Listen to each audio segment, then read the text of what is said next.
Good day, folks. We're back here in Jasper after our successful pour on Monday.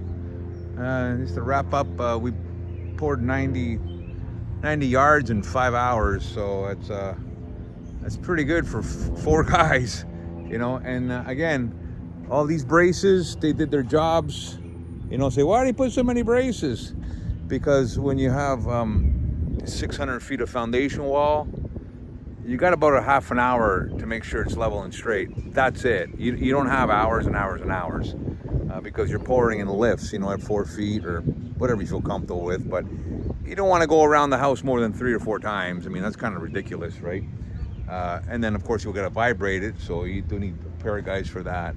But, we did have one little wall here where on this long wall we had a couple braces, and we left the last 8 feet without a kicker, and we had to go back and straighten that, and I mean, there's so much bracing on these walls, it's ridiculous. Even the client's like, holy cow, it's a lot of braces. And I said, well, it's either you struggle on the day of pour, or you just add more braces at your luxury whenever you're pre-pour. So wood's cheap, fixing these walls ain't.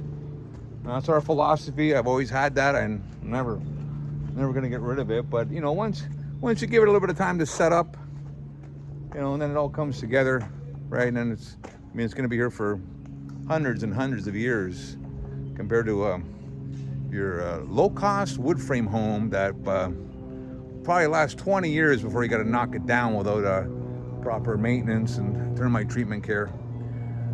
So you can see all the extra willers you put up there. That just again keeps these walls straight. From wowing on us. Up to you. You want to put them every 6 feet, 8 feet, 10 feet, 12 feet, whatever it is, whatever you feel comfortable with. But it's only cheap wood with a couple screws, And I always say, do the test, shake the wall, if you question whether or not it's strong enough. But yeah, so we're just closing it up here and cleaning things up. And the client's super happy. They usually are.